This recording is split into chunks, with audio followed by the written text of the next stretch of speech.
Okay, let's start our discussion. So we're coming kind of to a little bit of a closing up of some of the family, and I think we've all seen the overlap between the subject matters that we've discussed for a while in like relational IQ and stuff. There's a lot of overlap in this, and what I was hoping that you guys would glean out of this is not like necessarily a finished product ideal of what you're going to do or how you're going to manage those relationships, but more that you have taken time in your life to think about them and then use the other wisdom of life that you gain in relationships to know how to navigate those seasons of your life. That was all very broken up language there, but I think you know what I mean. You know, I'm not trying to create a handbook for you guys to say this is how to do relationships, or this is how to raise children, or anything. More so that we be wise and not careless, and that it is very healthy for you to think about those things. I think most young people think about these types of things purely in an anticipatory way. So that means just like, when is it going to happen? Who is it going to be? Where's it going to be? What season of my life is those things going to come to be? And that's the majority of your emotion and your thought is all focused on that aspect. Is more of a, when is this going to happen and who is it going to be, as opposed to that is a very significant transition in life, and it's going to mean something very different about your life in terms of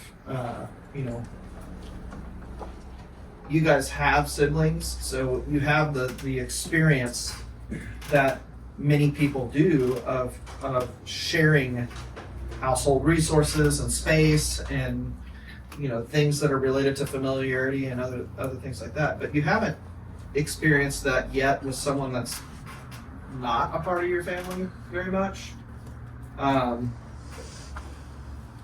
don't think many of you have had people who have lived in your home that don't have that same kind of. Anyway, I just know that the experience changed for me a lot when I moved out of home and had several different roommate type experiences with, in college and stuff like that. And then you really begin to see a lot of the differences in the way that you think than other people think. Those differentiations don't show quite as much when you're with people that you're familiar with. And, those were times where I really saw my patience, for one, tested in a place that I didn't even realize was an issue for me. Or maybe not even my patience so much as my temper. Those can be kind of together a little bit. And in surprising ways, you have emotional handlings that you have to go through that you weren't necessarily expecting. Or they're seen by other people in a way that may not typically be when you go through that. So marriage is a lot like that too, because you're experiencing a lot of first things with someone in a new environment. Mm-hmm. And how much more so with children and other things. All to say, it's very healthy to, rather than just purely think about when's it going to happen, who's it going to be, have some mind as to what the changes in life are going to be like and how you're going to go through those things, and not just how am I going to handle various situations, but putting that in the context of what God's will is for your life. And if that's the foundational context that you're doing all things from, then that changes a lot, and that should never be presumptive.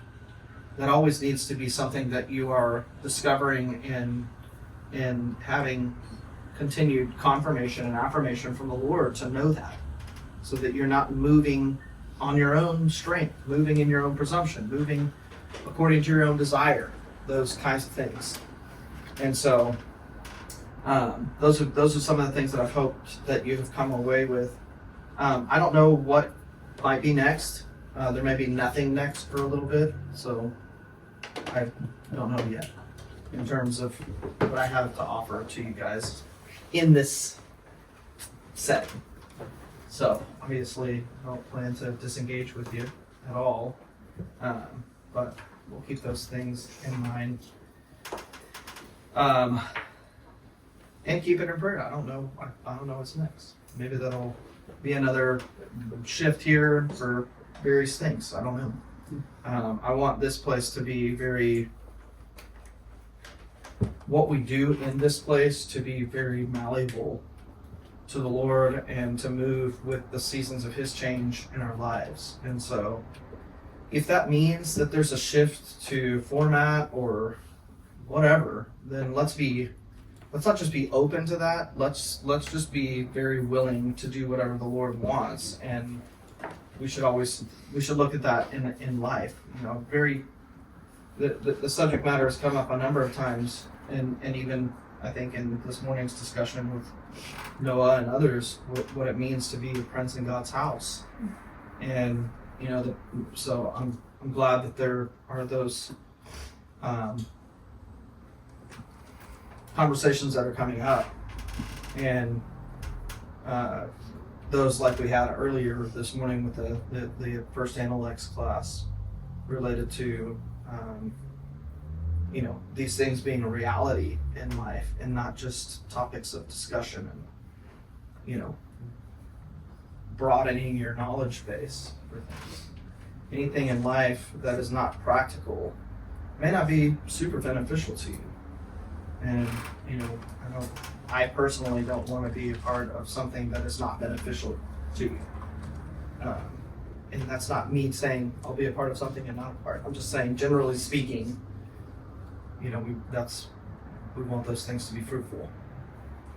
So that means I don't know what next week looks like, but unless for some reason the conversation that we have continuing today moves a little further than just today. So today I wanted to address a topic that's connected to relationships and family, and this will depend a lot on you guys. While I know this is something that you think about, it may or may not be something that you want to talk about, so it's up to you. But something that we have to engage with in living a life that is, with this with the building up of a new culture and a recognition of that this is something that God has had for His people all along. Those things, those types of transitions in life, and in general, obedience to God requires a lot. And it actually requires more of as Oswald Chambers says, it requires more of the people around you than it does of you. Obedience to God is in many ways black and white. You have a clear word from the Lord, and you move and operate in obedience to that. That can be very consequential for the people around you. And I've experienced that in life. We still have that existing dichotomy in a lot of the relationships of our life, and it actually has nothing to do with whether they're good people or bad people or right or wrong. It's just that it changes something. And so how do we handle those things? And how do we handle those things when it's costly to others? How do we handle those things when others don't see what we see? And I'm not even saying that this is a right or wrong, sin or not sin type of issue. I'm saying, like, you have a good friend and you're growing up, and when you go from elementary to junior high or from junior high to high school, you're going to pursue something, and your relationship was based on a lot of the time that you got to spend together and do certain things. And now your friend he or she is going to go and be a part of a band, and you're going to play a sport. So the time that you spend together changes. So Playing in band isn't wrong, okay? Or let's just say it's even more together than that. You're both interested in music. You're both, you've both, like, one person has learned to play the violin and the other has learned to play a horn. And because I think this illustration is more representative of a lot of what we might consider disagreements or differences. So in the band classroom, like when you're in school or you're learning those things, everybody plays together. You're all in one room, you're all looking at similar things. But when you go to the orchestra, you're put in very different places. Typically the woodwinds, for instance, and the strings are on the left side of the conductor, and then the brass and percussion, some of the heavier instrumentation is on the right side. And you're in very different places. Your assignment is very different. And even within the instrument set that you're in, I play trumpet, and so there were at least 3 positions in trumpet, no matter how many trumpeters there were. There was first, second, and third. And actually, even in that small section of the orchestra, the first chair trumpet had a different set of sheet music than the second trumpet or the third trumpet. Different notes, different timing, but they all worked together. And so what happens a lot in the midst of God's people is that we look at someone else's music or their placement, and we think, you're not in the right place. And someone may say the same thing to you. You're not in the right place. Let me look at your music. I'll tell you what you're doing right or wrong. And they look at your sheet music and they say, well, this is all wrong. Because it's not my sheet music. You need to be playing my tune. You need to sound like me. You need to be where I'm at. You need to be doing what I'm doing. Now, if an orchestra, if the people that played in an orchestra thought that way, and there's this guy back on the timpani. It's one of my favorite percussion instruments. Everybody know what a timpani is? Timpani is the big drum. It's about this big, and they have like a bronze color most of the time, and they kind of belly down like this. But if you looked at a timpani, it has a foot pedal on the bottom, and that foot pedal tightens and loosens the drum head. So a timpani can change notes. It's a super cool drum. And it can also be almost like a gong. You can like roll into it and just, whoa, those like rolls. Where I played in the orchestra, the timpani was right behind me. And so, but the timpani is not typically used that much. It's used at sometimes that are very cadenced in a particular part of a piece of music. And then it's used at certain crescendos and finishes.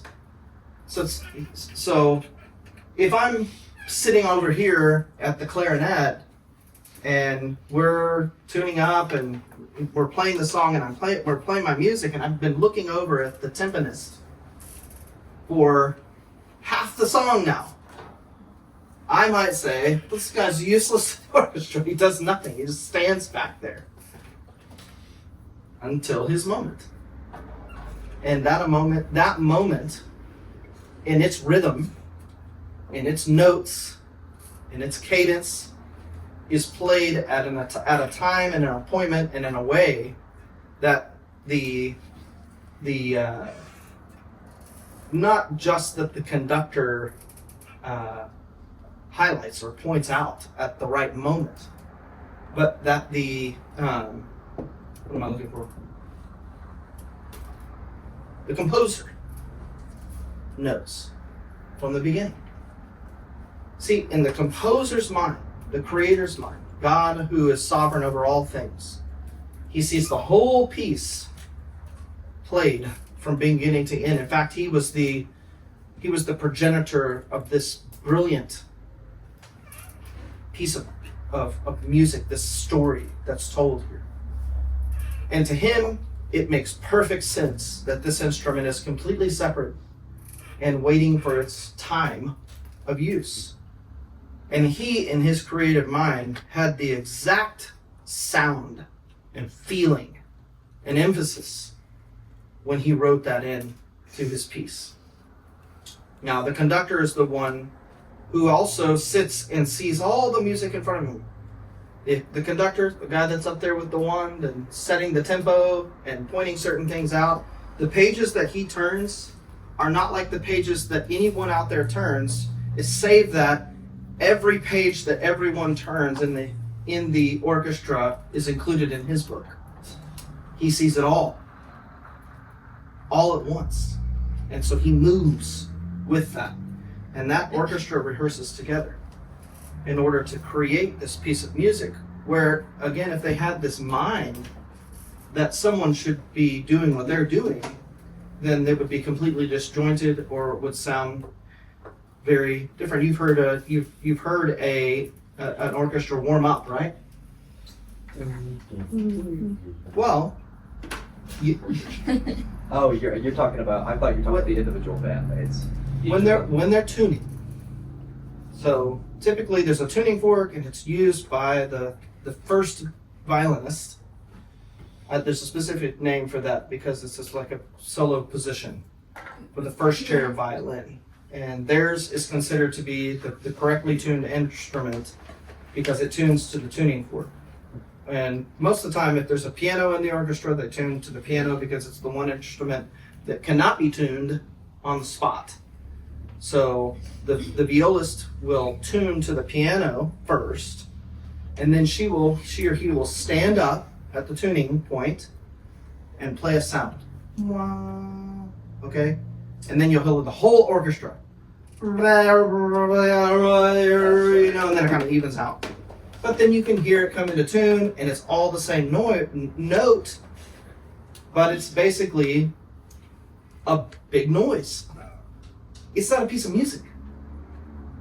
So it would just be a huge conglomeration of sound that all sounded the same, where nothing unique was there. Nothing in particular to be highlighted. No particular story to be told in that. Now, this should be our fundamental perspective of unity in relationship to other people in life. That should be the groundwork from which we start. Now, granted, there are those who have broken instruments. There are those who may have their music sheet turned upside down. All those things are possible, right? But our fundamental assumption should be that of the greater work of God, because God in his sovereignty is able to do it. He's the composer. Okay? If you want a really neat illustration of this, read the first couple of chapters of the Silmarillion. And there's a really wonderful orchestrated piece there for beautiful, beautiful writing. And you will see that the father god figure in Tolkien's writings, Iluvatar, is the sovereign maestro. And even the disorienting tunes of brokenness and discord that are sewn in by Melkor, the Satan figure in all of Tolkien's writings, are used in a way to enhance the original work. Anyway, you should read this sometime. Having said that, and using that illustration, I know that there are curiosities, reservations, certain thoughts that you guys may have in relationship to the particular issue being because we are, a small community, because we're very, I guess one thing that's kind of unique about our community is that we're not really open door, like people come in and go, check it out, say what they want, do what they want, and then leave. And that has created some, I think, misunderstanding, but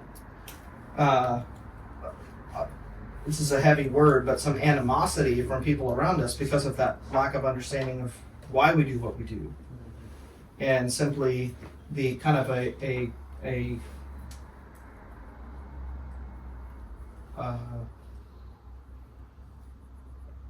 I don't know, like they've already decided.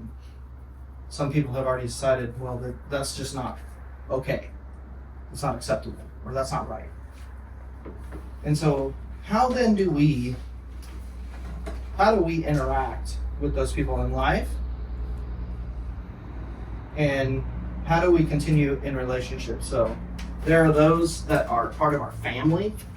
I think that that's a different arena of relationship, because there are we may perceive that there are certain obligations there. I think we need to have some understanding of what those obligations are and have discussion about those things. What burdens that you need to carry and what burdens you don't need to carry. And there are obviously some examples in Scripture that we have previously discussed in times past. But how do we move on? How do we do? And I want to. This is where I want to hear from you guys. What are your thoughts? What's your perception there? And I hope that is not just. I'm not so interested in personal opinion here, or necessarily what we would like for it to be, but what's the perspective of wisdom from your understanding? How would wisdom do this? And so, we're also going to need to leave room in our comments and make provision for discussion and even for malleability in what we currently think and understand, so that we're not taking offense if we think that something is a particular way, but maybe it should be shifted a little bit, right? But this is quite a candid conversation. I know it's maybe can be sharp and a little at home for certain of us, for certain relationships and whatever else. But I think it's something worth discussing so that we know how to work through those things in life. The one thing that we shouldn't do is just ignore it. But the other side of that is we also don't have to pursue it as if the pursuance of something is trying to bring other people into our own opinion or our own perspective. So maybe you guys tell me some of the things that you think about in relationship to that.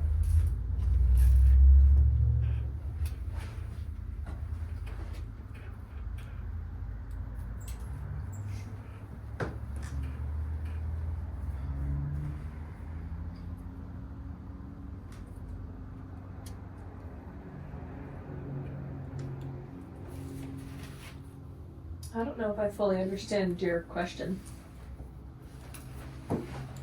Well, I got you. I'm not necessarily asking a question so much as wanting to garner your thoughts in the subject matter.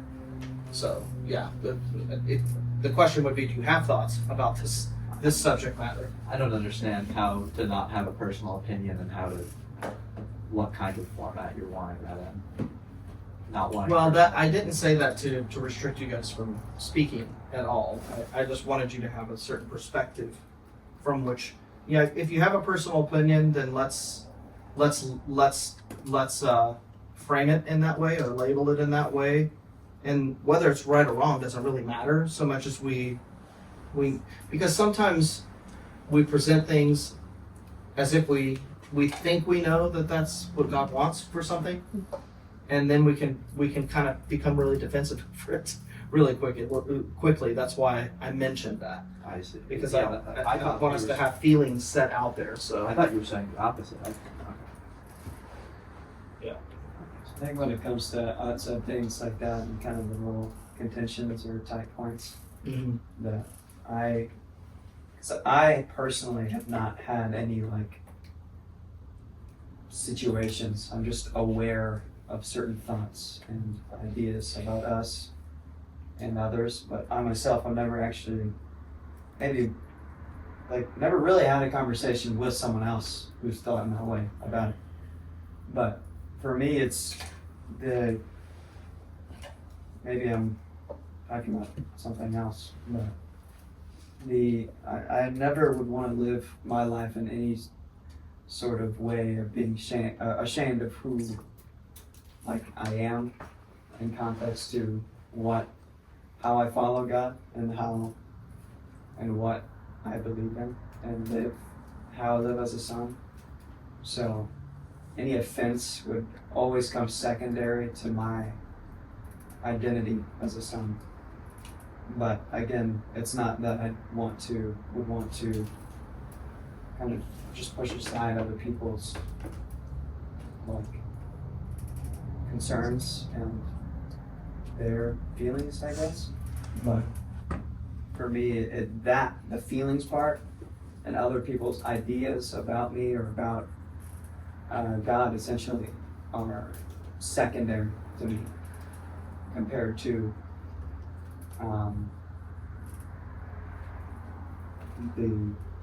the life I live itself in accordance to God's way that I know is true.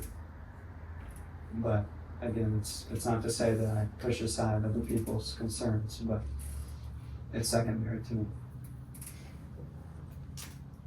Okay. I don't know if you label that as a personal opinion or not. But I don't know. Not necessarily. I think I agree that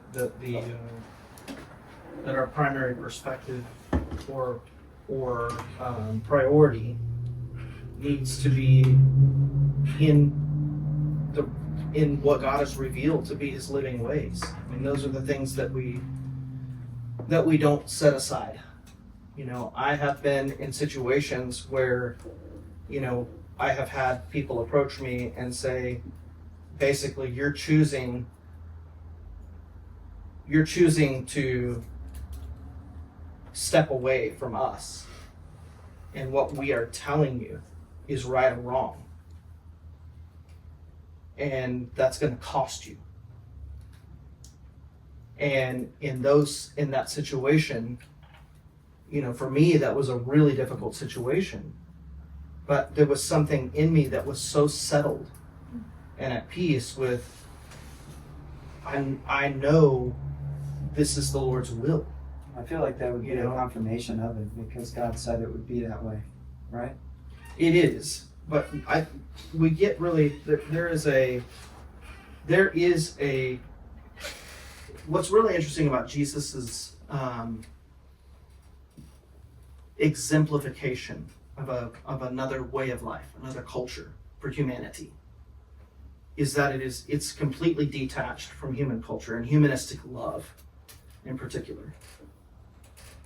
And so whenever those issues came to the forefront, Jesus was actually pretty sharp about them in ways that were, for his time, we've used this biblical example, but this historical example in Jesus' life, where I think it's in the Gospel of Mark, actually, that it explicitly states that Jesus' mother and brothers thought Jesus was losing his mind. In other Gospels, it just says that the people came to Jesus and said, hey, your mother and brothers are looking for you. But in Mark, it says, no, here's what they were actually thinking. He's not doing the right thing. He may be something. Or, you know, later on, his brothers question him directly, well, hey, if you think you're so-and-so, if you think that you're this special thing for God, then shouldn't you be in this place doing these things? And Jesus told his brothers at that time, well, that's how you think about it. But that's not my time. And the time is not like I was going to be there at 3:45 and not at 2:45. It was, that's not the way that I do things. That's a, you know, and he wasn't trying to like convict them of something like you but it was an improper judgment of that. And so Jesus, in the example in Mark, when Mark says, his brother and mother were thinking, he might be losing a little bit because he thinks of himself something that he may not be. And so Jesus doesn't try to prove his point and say who he is so much as he goes back to the will of the Father. And he says, here's a different, because in that culture, those were the nearest relationships. That's not so different than where we are at now. Christianity and Judeo-Christian values are centered around the family. And they should be.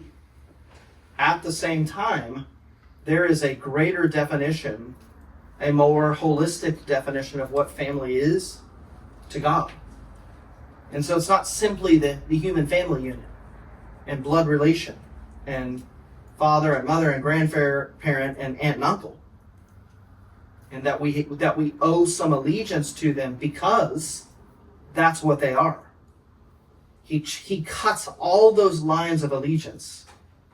And he says, the true connection here is in my Father's will. Now, that's not to be used by us as a means to sever relationships or to communicate to others that, well, I'm doing the Father's will and you're not. And that's why this person's my brother and you're not. That would be really dangerous. That should be more of an invitation to really examine what the Father's will is. There was another occasion when a young disciple came to him and said, I want to follow you. And Jesus said, well, then come and follow me. And he said, well, can I meet up with you after I go bury my father? Now, culturally, that would be a pretty terrible thing to recommend somebody to do. Even in what we've studied with, the intellects and Chinese culture, the filial piety to show honor and reverence to your parents is one of the highest regarded aspects of that culture. But Jesus said, looking at that fundamental structure of the cultures of man and family, said, there's something that is of more value. And that's what I want my people to be a part of. It supersedes all of these things. What's amazing is it includes them. It doesn't cut them off, it includes them. And so I believe that there is a way to navigate these things, but from what source or mind do we navigate them? If our mindset is first, I need to make this all work together, we're already on the wrong track. If in your mind you believe that creating unity in the midst of your family or relatives or whatever it is or other friends is the main goal, then it will never happen. Mankind has already historically proven that. That doesn't work. And so what does work in the midst of the cultures that we live in does come with a cost, because there are those who are not willing to count the cost. I know that I seem to be saying two different things that feel like they oppose one another. Because on one side I would say, the heart is not to cut something off. On the other side I would say, well, the real heart is for unity, but it's in this way that we find it. And the middle ground is not a court case that resolves it and finds out who was right and who was wrong. It's something else altogether. What's very interesting to look at when you look at Jesus' life, James, the author here in the book, was opposed to Jesus in his early ministry. Is there any record in the Gospels or any part of Jesus' life and what was observed of him in the Gospels or in Acts that tells us that Jesus pursued James at any point to try and reconcile his relationship with him? No. There's not. Because James had to reconcile with truth. James had to reconcile with God himself. Now, how then do we live in connection to, and for a lot of us in proximity of, people that may or may not want to pursue the same thing or believe differently? How do we do that? That's the real question. Can I share something? Yeah, please. Tying back to something you mentioned originally about being, many words can be used here, but one I have in mind is exclusive. So, exclusivity. Mm-hmm. Everyone understands what that means, right? Okay. So, first, asking yourself, why is that automatically a negative thing? Well, because you're not counting other people. You're not understanding other people who feel excluded. Then let's think of just a really practical example of how every single one of us are healthily excluding. Not a single one of us aren't, okay? Giving this example that none of us have actually experienced, but that we would experience in this way, okay? This is hypothetical. Say you had an uncle who made it very clear that he disagreed adamantly with how your family scheduled things in their lives. So he was totally against 9 p.m. bedtimes. He was totally against having mom cook dinner. He was totally against doing school in the morning. Like, just matters of like when you did certain things and how you did certain things as a family throughout the day, okay? He made that very well known. So everyone in your family knew it, parents and children. And then he says, hey, can I come and stay at your place for a few weeks? How do you think things would go? Will your household be able to operate in anything that they do throughout the day as a family in a good conscience?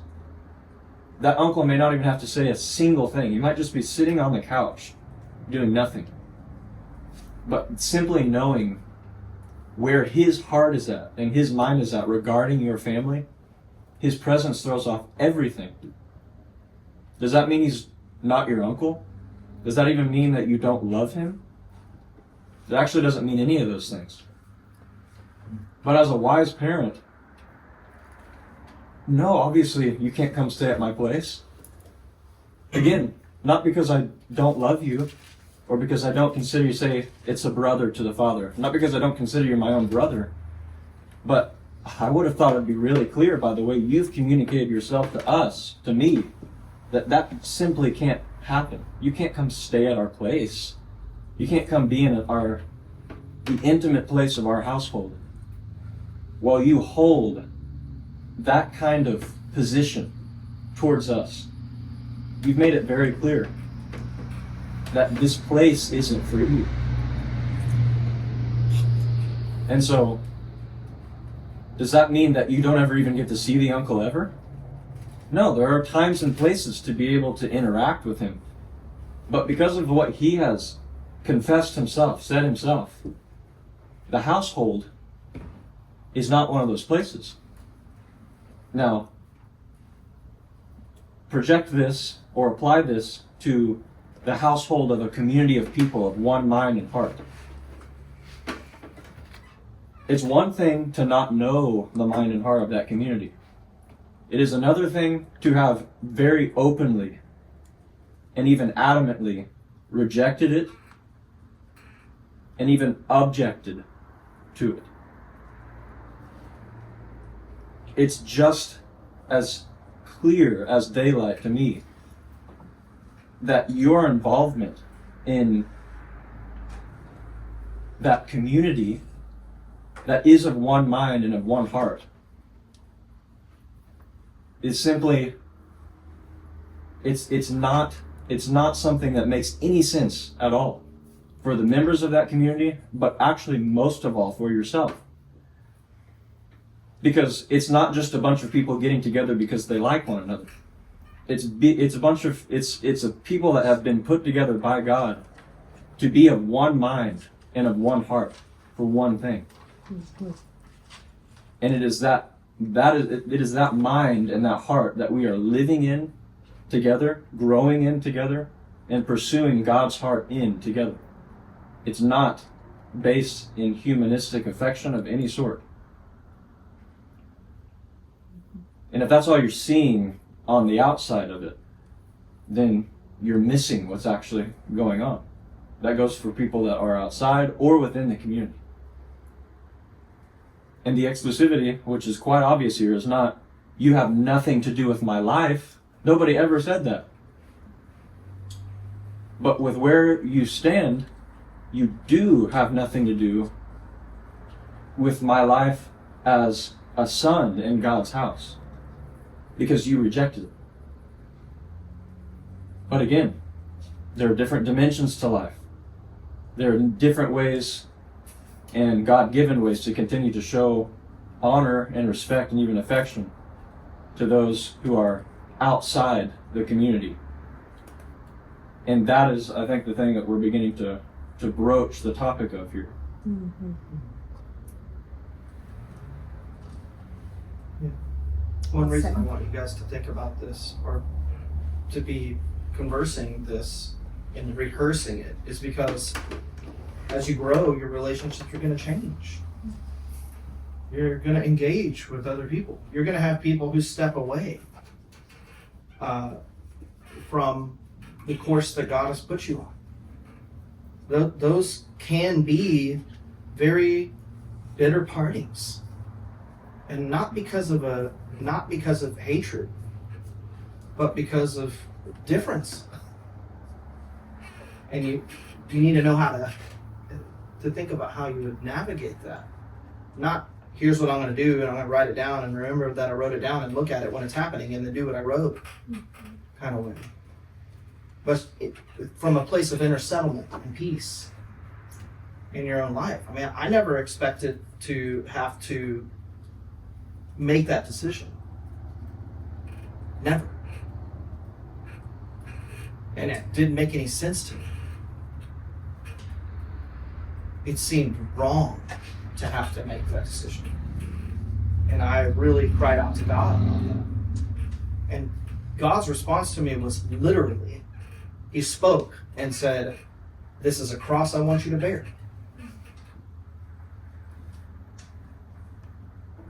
So that went against everything that I thought as what it should be. You know, that caused a disparity or a matter of separation between Rachel and I. But it wasn't because we were against each other, guys. It wasn't because she thought negatively about me and I thought negatively about her, or what she did or didn't believe, or that she thought negatively about me and what I didn't believe. She just said, "I don't know how to go there with you." That was after being married 7 years.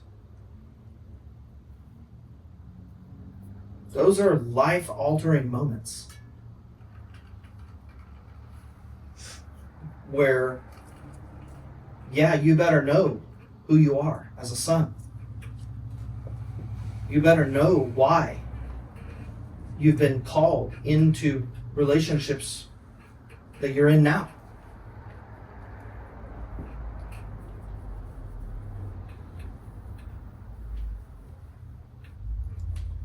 Because those things will be called to an account by God Himself.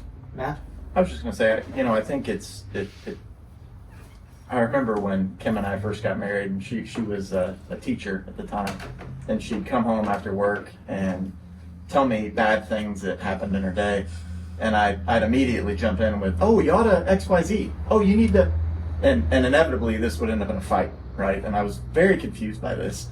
And finally I realized I was having the wrong type of conversation with her. right? What Kim was wanting was actually emotional support in that conversation. And so my reason of sharing that story is, in your relationships outside of this community, if these topics are brought up, look at what type of conversation the person is actually wanting to have. If they're wanting to judge and make assumptions and throw ugly words, let it be, right? Just there's not a necessity to defend, and just move on, right? But if there's a genuine curiosity there, certainly, right, lean into that and be open to that and have these answers as Tim is talking to. But if someone's already got their mind made up, so be it.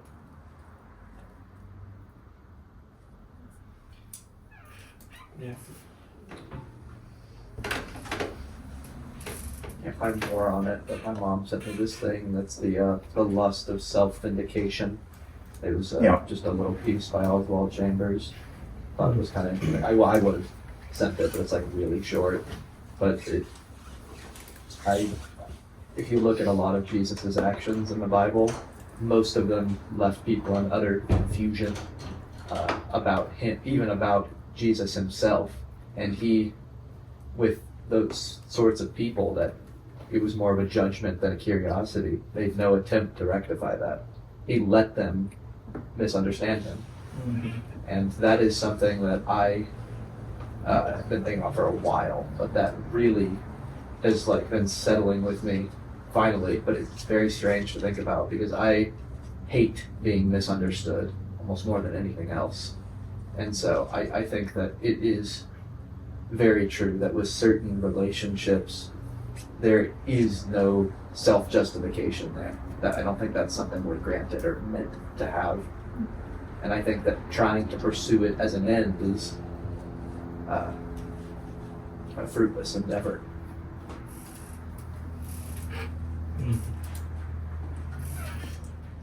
To your credit, Dad, like with those types of conversations, that's absolutely it.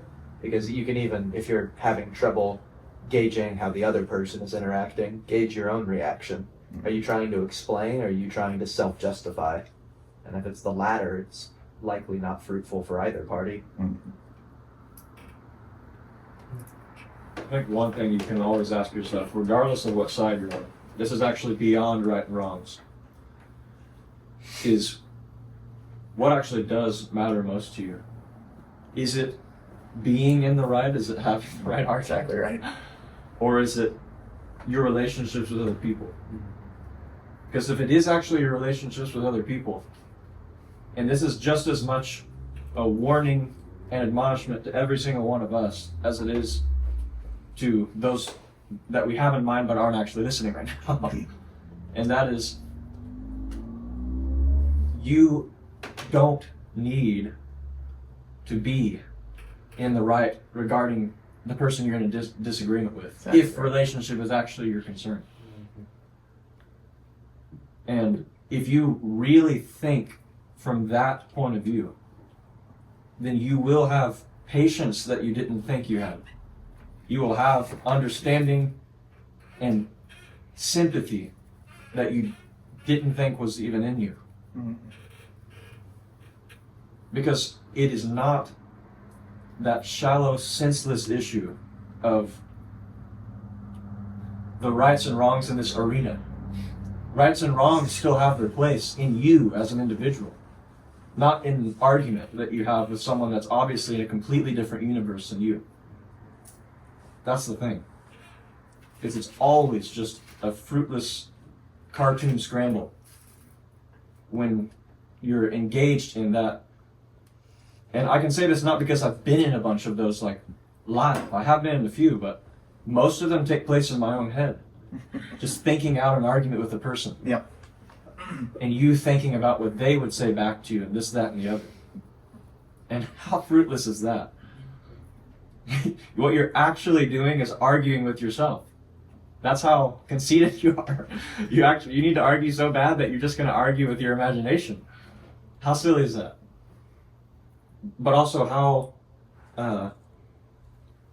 how much is it indicating where you where your own heart is at.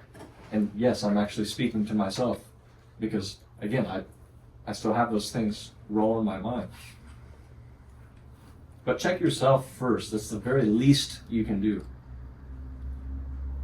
And then it's not even just a matter of like bearing with another person, like, they're always trying to come at me with this, that, and the other. But it is stepping back into, or at least towards, the reality of a situation, and it is only clearly seen when it is seen with the heart, with love. Mm-hmm. And I mean that sincerely. I don't mean that in a poetic sense. But things, you can only, I heard this from a little silly story I came across recently, but the essence of things is always invisible, and you can only see or detect or perceive that essence with the heart. And I do believe that is what is behind all contention. Is not a disagreement of the intellect ever. It is a clashing in that invisible, messy, emotional realm of the heart. Yep. And so and all the way else, through that is not the intellect. yeah, Yeah. the intellect only aggravates it. Yep. Doesn't matter how clean, cool, and calm your reasoning is from either side. And so when that's the case, all you really tend to do is just break down in humility. Not just regarding the sorry state of yourself, or even just your affection for the individual that you're in contention with, but before God. It's always before God. Mm-hmm. That's the one he's always the one who humbles you. And he's the only one that sees things as they are most of the time. I can remember, conversations with my sister, after we had lived here for a few years, and in her defense, she was very curious, but with a receptive heart, not a judging or an accusing type mode. But to your point of trying to, how do I encapsulate all this to another human, right? I mean, how do you do that? And ultimately, I kind of landed on, I was like, one, these people love me, and two, it works. Right? I was like, I am dramatically different as a person. My family is dramatically different. So this is working, right? And how do you argue with that? How do you come against that? And my sister obviously embraced that with love, but that's a very different type of conversation than some theological whatever. I think somebody even has said, well, that was God that did that. Well, God has me right here. Fair enough. God Right? has But, me and here. again, I'm not, and my sister and I, this wasn't the essence of that conversation, but I'm not trying to prove myself to her, right? I need her to go, yes, I agree, right? Like, no, maybe this will only last 2 years and then it comes crashing down. Okay, right? I hope not.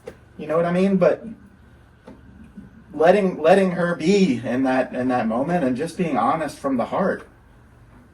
I don't need answers beyond that. And it's true. I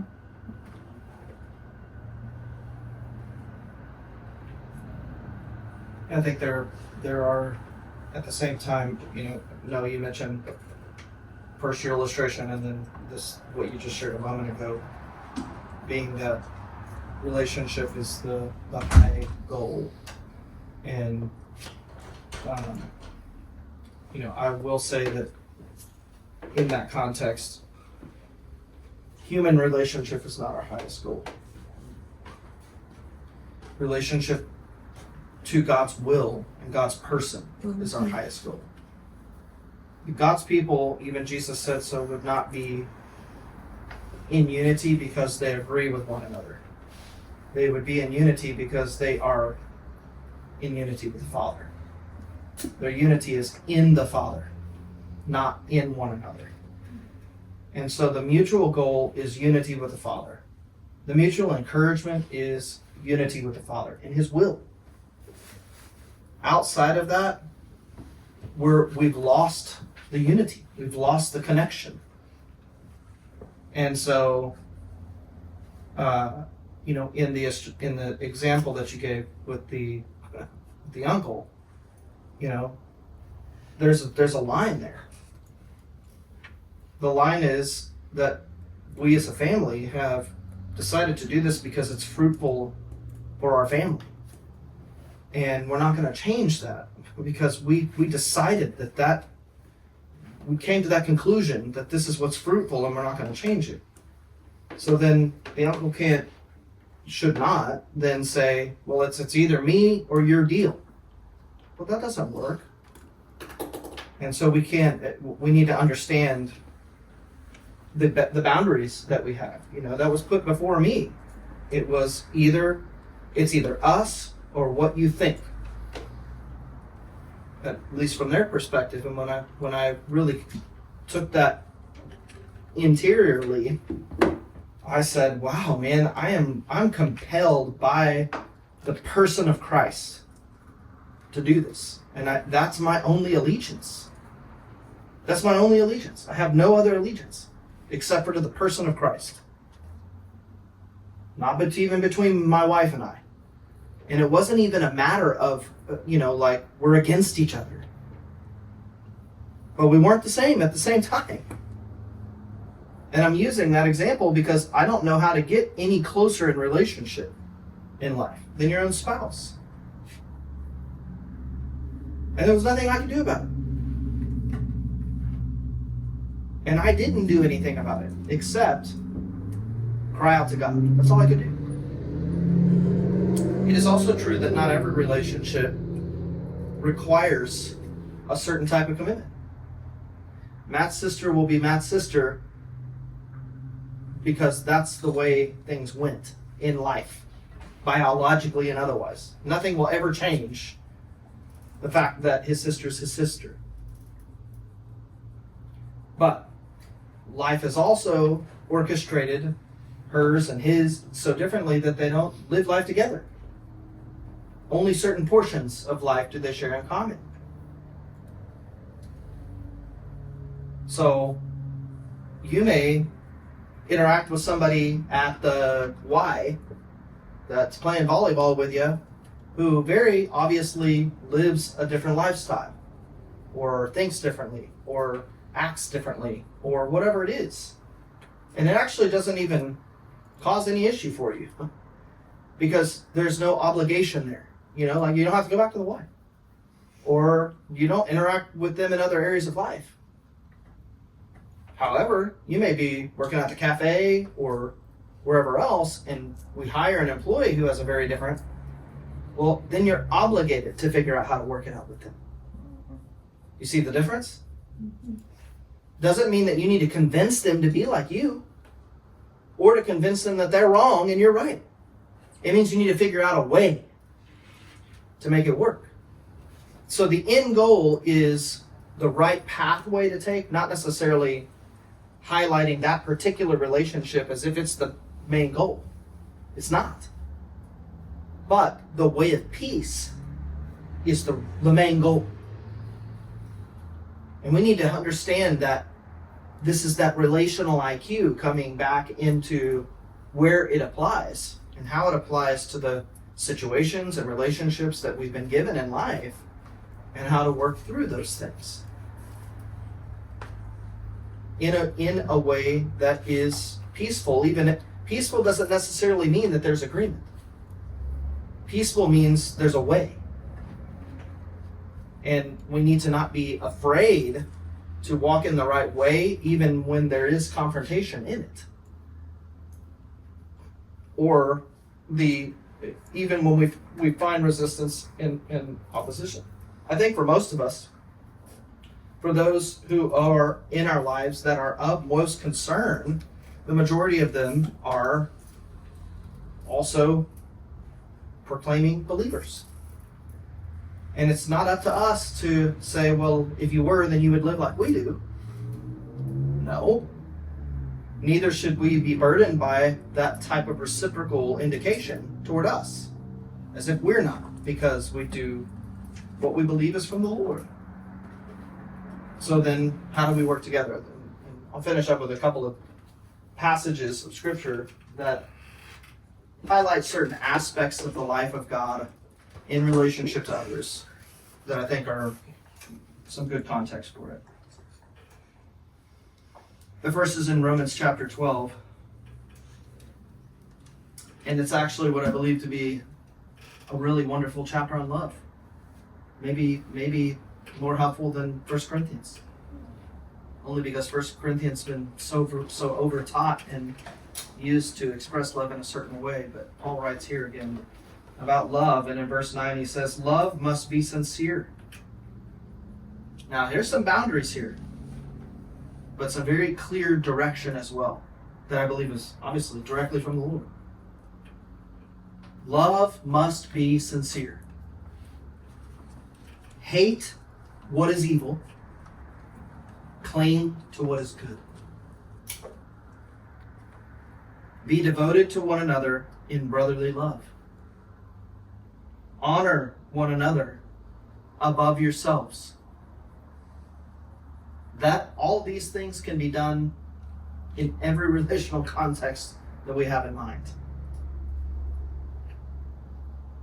Never be lacking in zeal, but keep your spiritual fervor serving the Lord. Be joyful in hope, patient in affliction, faithful in prayer. Share with God's people who are in need. Practice hospitality. Bless those who persecute you. Bless and do not curse. Rejoice with those who rejoice. Mourn with those who mourn. Live in harmony with one another. Do not be proud, but be willing to associate with people of low position. Do not be conceited. Do not repay anyone evil for evil. That even goes with tones of voices.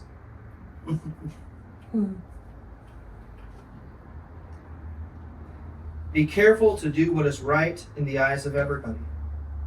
If it is possible, as far as it depends on you, live at peace with everyone.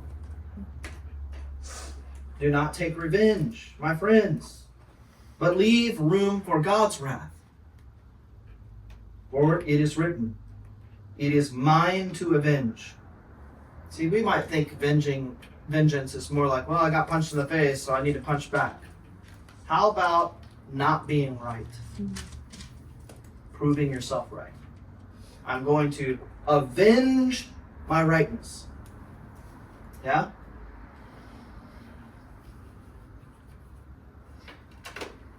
Leave room for God's wrath, for God's correction. For it is written, it is mine to avenge, I will repay, says the Lord. On the contrary, so instead of taking vengeance, if your enemy is hungry, feed him. If he is thirsty, give him something to drink. In doing this, you will heap burning coals on his heads. Do not be overcome with evil, but overcome evil with good.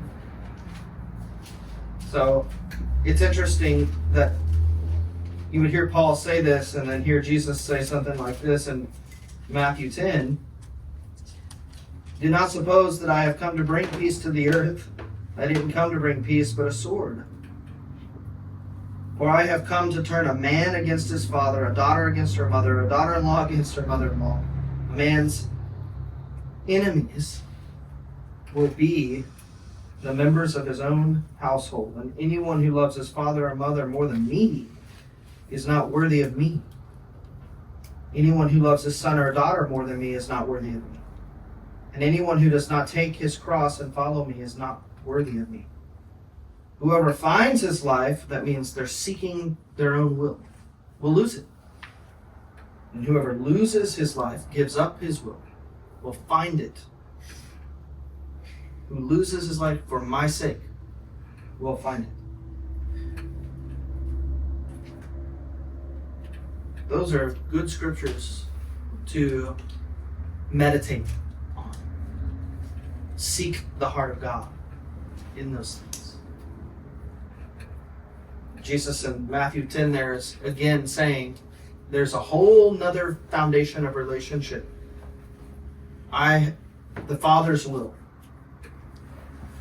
the will of God, is the primary here, and it will cause division in the world. You need to be aware of that.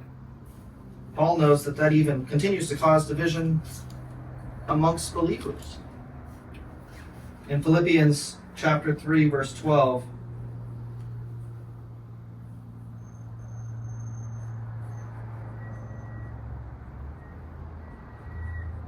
he talks about first, in the first part of the chapter, what he could be boastful of. I was born in this way, circumcised on the 8th day, had everything in my advantage to being someone of repute in Israel.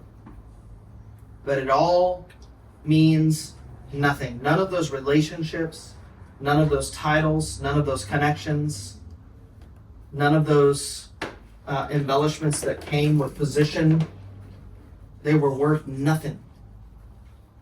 So he succeeds all those things to something that is of greater worth. And that, he says, is what? My relationship to Christ. It is the greatest, has greater value than all those things, by far. So much so that I will easily cast those into the dung heap, if I had to, in comparison. So he continues on, and in verse 12 he says, not that I've already attained all of this, or already been made perfect or complete, mature. I'm not fully matured yet. I don't have everything yet. But I press on. What? To do things for others? No. To make it right with other people, per se? No. To take hold of that for which Christ Jesus took hold of me. The perfect will of the Father. My highest priority. Brothers, I do not consider myself yet to have taken hold of it. I haven't got it all. But one thing I do. I forget what's behind, and I strain toward what is ahead. I press on toward the goal to win the prize for which God called me heavenward in Christ Jesus. It's my one desire. It's all I want. Everything else in my life has to follow this one desire. This is a difficult verse because you can put something in your mind that may not be reality. All of us who are mature should take such view of things. So the indication here is certainly not to presume your own maturity. In fact, he just described his own incompleteness. But he does also fearlessly say, I've gained something, and it has taught me to think in this way. That's why he described what he did at the beginning of the chapter. And he says this. It's an interesting follow-up to this verse. All of us who are mature should take such a view on these things. And if on some point you think differently, you don't think like this. Maybe you disagree with it. This is not a statement of pride. It's a statement of process. That too, God will make clear to you. See, that's not Paul saying, I already know everything. God will tell you. That can be received. That can be taken in such a prideful way. What Paul is inferring here is God will vindicate himself. Not me. God will vindicate himself. He'll make it clear. Only let us live up to what we have attained. So the attainment is not accomplishment and achievement. Attainment is responsibility to put into practice. Join with others in following my example, brothers, and take note of those who live according to the pattern we gave you. That's how we should view one another. Not according to my opinion of you, or your opinion of me, or our opinion of someone else, but according to the pattern of the life of Christ. See, our unity is not in our ability to convince one another to agree. Our unity is in the form and pattern of life that God has given us to live, and that's what we're to be looking for. Do I see this pattern? Well, then maybe if it is that we have fellow believers who at some points think differently, that what we do, given that they're the type of relationship that you can't get away from, you're living with, right? Then look for the pattern. Encourage the pattern. Set aside the disagreement and encourage the pattern. That is to pursue peace and to let God do His work. God will make those things clear. That's a practice that we can practice. That's something that we can put into practice in every arena of life. And also where we need to be careful to guard our heart and minds against the strategies of the enemy to cause division when there's not actually division. The enemy will always make it a me or you, us or them mentality, and that's not reality. God's bigger than that stuff. So at the end of the day, what we will find, many people will find is, oh, he played the oboe and I was supposed to, and I was given the piece of music for the trombone. And in God's sovereign work became this masterpiece. And the conductor or the composer has everything to do with the individual life or part that was played. You need to be a part of your part. Be one with the composer and trust the composer in his sovereign work. He will make it right. He will bring all things back together according to his will. So I'm not suggesting that there are not other boundaries in life and things like that.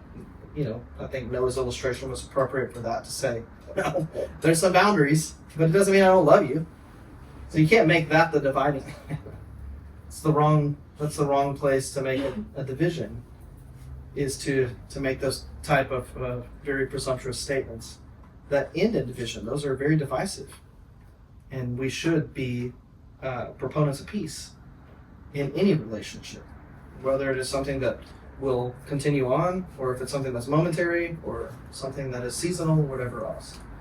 So, any other thoughts or curiosities from you guys?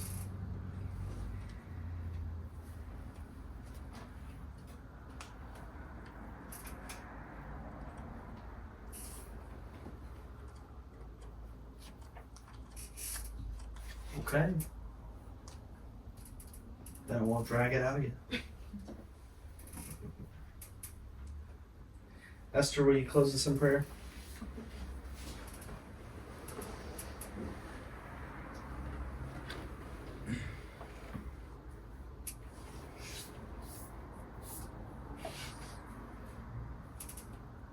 Father, I thank you that you are so patient with us as we learn.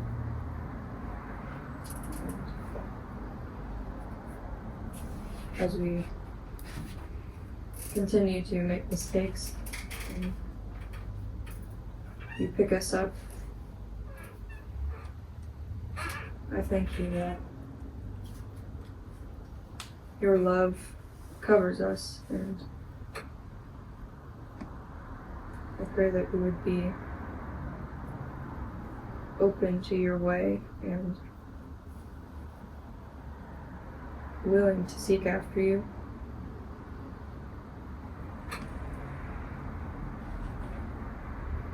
I pray that we would not be afraid to step out and to make mistakes, Lord, because we can trust in you.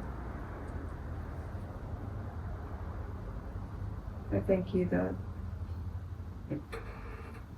each life here is so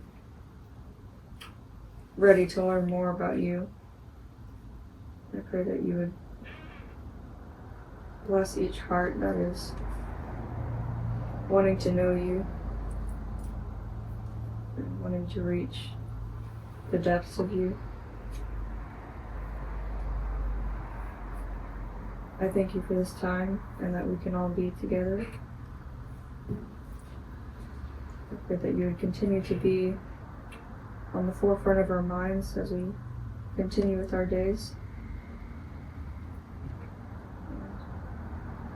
Pray these things in your name. Amen.